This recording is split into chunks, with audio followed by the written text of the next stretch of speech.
Mi nombre es Jack y esto ocurrió cuando era estudiante de segundo año en la universidad. Al no obtener dormitorio después de primer año, busqué alojamiento fuera del campus y terminé en un co-op, una comunidad de 3 casas no muy cerca del campus, pero era barata y no tenía muchas opciones.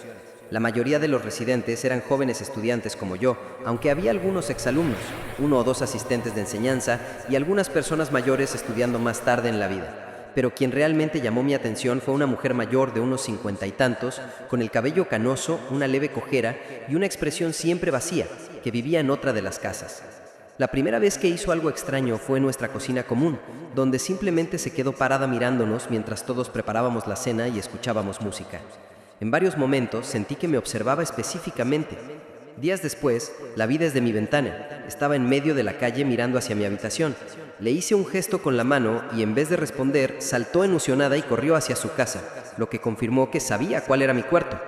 Un compañero me dijo que siempre había vivido allí y que lo mejor era ignorarla. Pregunté más y un estudiante mayor me comentó que estaba asociada a la universidad. Era un poco extraña, pero no violenta, y que nadie controlaba quién vivía allí porque era decisión del administrador. Intenté olvidarla hasta que una noche salí de mi cuarto y casi choqué con ella. Estaba parada justo frente a mi puerta pasada la medianoche y simplemente se alejó sin decir nada. Siguieron otros incidentes similares hasta que perdí la llave de mi habitación, algo importante porque no podía dormir tranquilo con la puerta sin seguro. Días después, a mitad de la noche, me despertó un golpeteo suave dentro de mi armario, como si algo se moviera ahí dentro. Me levanté, abrí la puerta de golpe y grité. Tal como temía, la mujer estaba dentro, con una de mis corbatas alrededor del cuello y un cuchillo de cocina en la mano. Se lanzó hacia mí, pero logré desarmarla y contenerla mientras gritaba por ayuda. Mis compañeros llegaron y juntos la inmovilizamos hasta que llegó la policía. Encontraron mi llave en su posesión. Semanas después supimos que era la hermana del administrador quien la había dejado vivir allí en secreto pese a sus graves problemas de salud mental. Él fue arrestado por negligencia. Aunque siento pena por ella, no borra el hecho de que intentó matarme. No sé por qué estaba obsesionada conmigo y solo espero que algo así nunca vuelva a ocurrir. Estoy por graduarme y aunque extrañaré la universidad, siempre recordaré este episodio. El resto de la historia ocurrió frente a otra casa. Una mujer que vivía con su esposo vio llegar a un joven llamado Quinn al vecindario, amable y bien vestido, que trabajaba en la industria del entretenimiento y hablaba de inversiones. Durante meses todo pareció normal mientras ella lo saludaba desde su porche cada día, hasta que empezó a notar cosas extrañas. Samisa iba a la casa de Quinn cada cierto tiempo.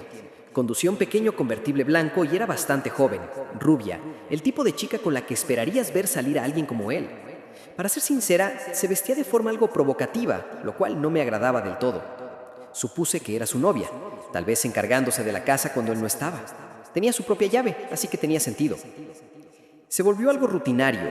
1 o 2 veces por semana, veía ese coche llegar mientras Quinn estaba fuera. Ella entraba, se quedaba un rato y luego se marchaba. No entendía muy bien qué hacía allí, pero los jóvenes hoy en día salen de manera diferente, así que guardé mis pensamientos para mí. Una tarde los vi juntos. Quinn llegó a su entrada con ella en el asiento del pasajero. Eso lo confirmó. Era su novia, tal como había supuesto. Pero poco después las cosas empezaron a ponerse tensas, o al menos eso parecía. Una tarde, mientras cuidaba mi pequeño jardín, oí gritos al otro lado de la calle. Quinn y la chica estaban en la entrada gritándose. No pude distinguir lo que discutían, pero tampoco necesitaba hacerlo. Ella movía las manos con violencia, prácticamente escupiéndole las palabras. Parecía que iba a golpearlo. Eventualmente entró en el coche, dio un portazo y salió disparada por la carretera. Quinn negó con la cabeza y regresó a su casa. Ni siquiera creo que me viera. Supuse que era una pelea de pareja, nada fuera de lo común, y no tenía por qué meterme donde no me correspondía. Pero después volví a ver el coche de esa chica frente a su casa cuando él no estaba. No una, ni dos, sino varias veces. Se lo mencioné a Benjamin y él me dijo que era de mala educación entrometerse y que debería dejar al pobre chico en paz, lo cual entendí. Pero entonces llegó la noche en que todo se torció. Benjamin y yo estábamos dormidos cuando nos despertaron sirenas afuera. Salimos corriendo y nos unimos a los pocos vecinos que habían salido a ver qué pasaba. La casa de Quinn estaba llena de coches de policía, una ambulancia, todo. Vimos cómo los agentes salían con aquella chica esposada. No luchó ni gritó, simplemente aceptó lo que pasaba y miró al frente con expresión vacía. Luego vimos a Quinn siendo llevado en una camilla. Estaba cubierto de sangre y solté un grito al verlo. No lo vimos durante una semana, estaba preocupadísima. Cuando finalmente regresó, Benjamin y yo fuimos a verlo. Nos dejó entrar sin dudar y nos contó todo. Al parecer, la chica, Ellie, había confesado todo, facilitando el trabajo a la policía. Para empezar, no se suponía que tuviera la llave de su casa. Había robado la de repuesto y hecho una copia sin que él lo supiera. Según Quinn, ella empezó a pedirle cosas: cenas elegantes, joyas, viajes caros. Cuando él dudaba, ella se enfadaba y se volvía posesiva. Y así su relación comenzó a deteriorarse. Cada vez que ella aparecía sin avisar en su casa, él no sabía que ella tenía acceso a su ubicación a través del teléfono, cosa que ni siquiera sabía que era posible. Había revisado todas sus cosas, pero lo peor era que había colocado cámaras ocultas en su habitación. Cada vez que volvía cuando él no estaba, reemplazaba las baterías y se aseguraba de que siguieran funcionando. La discusión que yo había escuchado fue el intento de Quinn de romper con ella. Ella se negó y Quinn aceptó a regañadientes tomarse un tiempo. Ellie había visto todo por las cámaras y la noche siguiente fue a su casa con un cuchillo. No voy a explicar el resto, te haces la idea.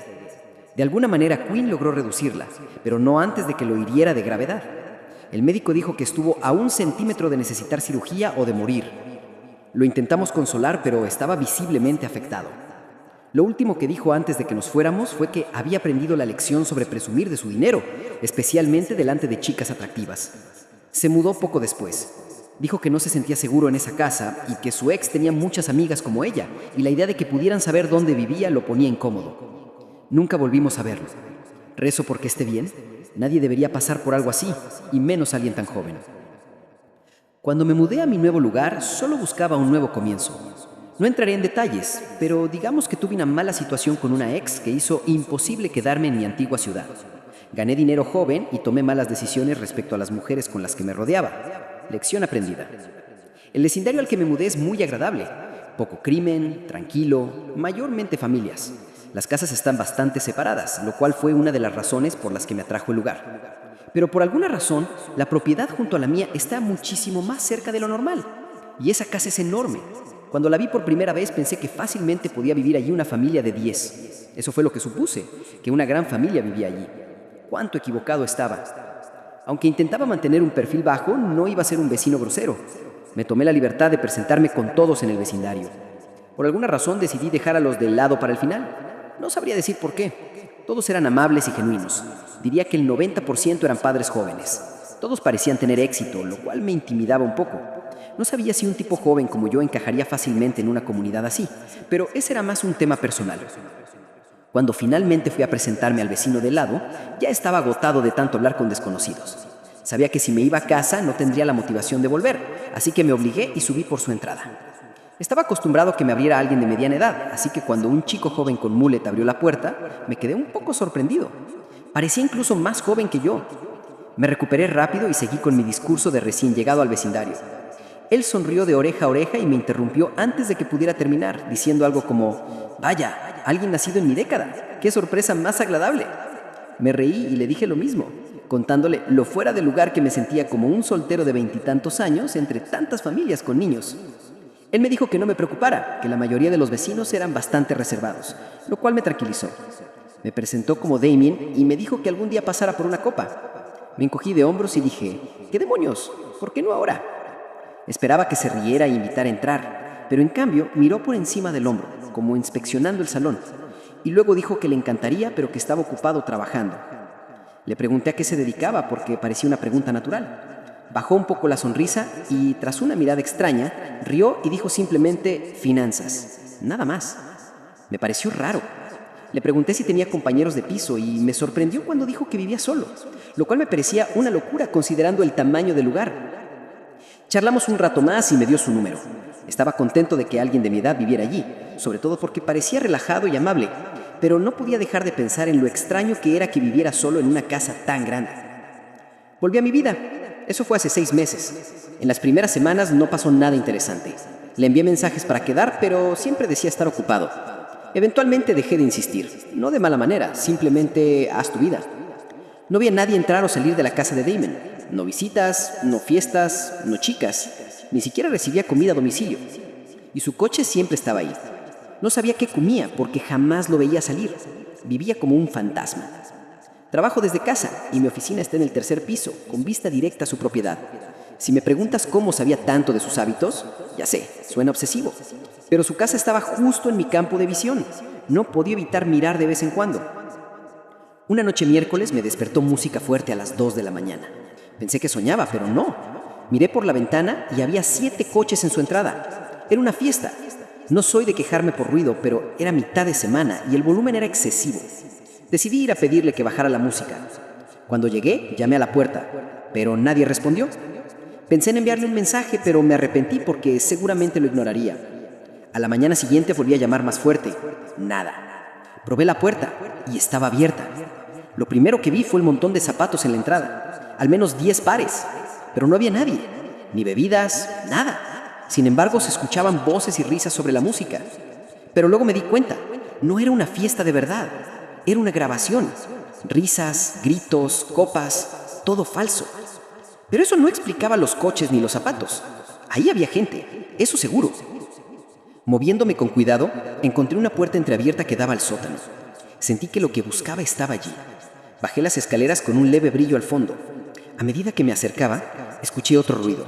Una especie de sierra, algo mecánico, algo pesado. Me acerqué lo suficiente para ver por la grieta. Había 3 hombres ahí, mucho mayores que Damien, con ropa de trabajo pesada, gafas protectoras y guantes gruesos. También llevaban botas, a diferencia de los zapatos de arriba. Bajo otras circunstancias hubiera pensado que eran obreros. Intenté ver qué estaban mirando, pero estaba fuera de vista. Un olor fuerte a cloro o desinfectante llenó mis fosas nasales. Sentí un vacío horrible en el estómago. Supe que tenía que irme. Me giré para regresar cuando la luz detrás de mí se atenuó, como si alguien hubiera cerrado la